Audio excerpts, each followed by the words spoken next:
Undercover, yeah, we move in silence. Undercover, bringing all the violence. Undercover's coming with the thunder. You better watch out. Undercover's coming with the thunder. Don't tell us about your mother. Undercover's coming with the thunder. You better watch out. You know, when you're reading a Gallup news poll or a statistic about how many people or the evidence concludes that this many people felt this, and so that must be basically the general population. Do we ever ask ourselves, how accurate is this information when compared to the actual, entire population? A lot of this data, I don't know that we can trust it, because I know for a fact that a lot of these questions and a lot of these polls and things, they have information on them that would be rather impossible to get, because you can't go around and ask people, for instance, who's using drugs and how does it affect you and all this kind of thing to actually get a real answer. So we're all kind of drowning in information, right? But how do you take a really deep, complicated investigation and turn it into something you actually want to watch? Something that feels more like a thriller? Well, today we're digging into this super ambitious project called Undercover Fallout that's trying to do just that. Let's get into it.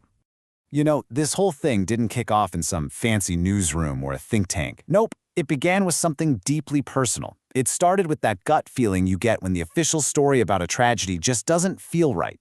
And that single doubt, it ended up sparking a chain of questions that led somewhere much, much bigger. So here's the story.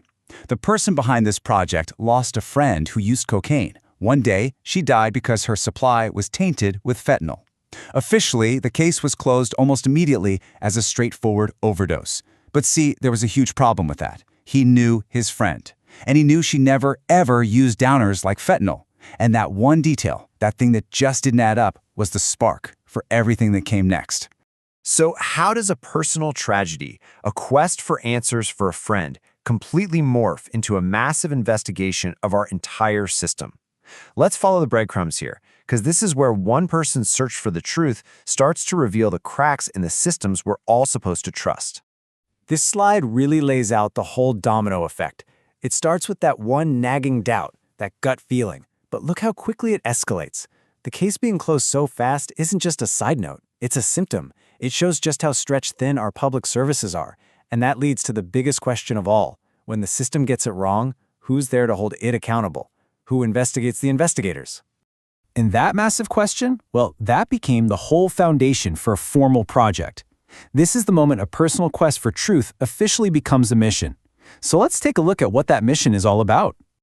Okay, so this is their official mission statement. And a couple of things really pop out here, right? Narrative-driven and bold stories. That tells you right away this isn't going to be some dry academic report. The whole idea is to take these incredibly complex findings and weave them into a story that actually makes you feel the stakes, to show you how power really works behind the scenes. So what's the recipe? How do they actually do this? Well, they call it a civilian's briefing, basically an invitation for regular people like you and me to get a look behind the curtain. But the real secret ingredient, the thing that makes it all work, is authenticity. By rooting these huge investigations in a real, personal story, these giant, abstract systems suddenly feel immediate and they feel personal. But trying to do this creates a massive creative challenge. It's a classic problem, really. How do you give people incredibly deep, smart analysis without making them fall asleep? How do you keep that raw, emotional pull of a really, really good story? And yeah, this slide just nails that tension. On one side, you've got the essay. That's the deep dive, the complex systems analysis that explains how the world really works. But let's be honest, that can feel like homework sometimes. On the other side, you have the story, that personal, gripping mystery you just can't look away from. The entire goal of Undercover Fallout is to build a bridge between these two worlds, so you get all the depth of the essay, but with the emotional gut punch of the story. So how do you build that bridge? Well, they've got a pretty clear three-step game plan. First, you humanize it. Start with a real person, a real story. That's your anchor. Second, you sharpen the focus. Don't try to solve everything at once. Stick to one compelling mystery at a time. And third, you clarify. Use really powerful visuals to break down the complicated stuff so you don't just understand it in your head, you can actually see it. Okay, so we've got the strategy. It sounds good in theory, but how does it actually play out in the real world? Let's put this whole idea to the test and see how it can be used to tackle one of the biggest challenges out there, holding powerful systems accountable. You know, the trick is to take a huge kind of abstract idea like accountability and connect it to something specific that we all get. A perfect example they use is the challenge of police oversight. It's an issue that really puts our trust in a major institution to the ultimate test. And right at the heart of this problem is something called self-auditing. Think about it. When any organization investigates itself, what's the natural instinct? It's usually to protect the institution, not necessarily to dig up an uncomfortable truth. You end up with a closed loop, the system policing itself. And that's pretty much where real accountability goes to die. But here's the twist, and this is what's so fascinating. Independent oversight isn't just about catching the bad guys. As this chart shows, it's actually a win-win for everyone. Of course it builds public trust, but, and this is so important, it also protects good officers from corruption and bad influences. It creates a healthier, more stable system for everybody. It's not about punishment, it's about prevention. And this isn't just some problem we're dealing with now. This is the challenge of our future. As we start unleashing incredibly powerful AI and massive surveillance systems, having impartial oversight isn't just a nice to have. It is maybe the most critical safety feature we could possibly build. Which brings us perfectly to our final section. And here we're going to look at a really bold and, let's just say it, a pretty provocative idea for what true tech-powered accountability could actually look like. Welcome to Project Glasshouse. The idea is simple, but it's totally radical.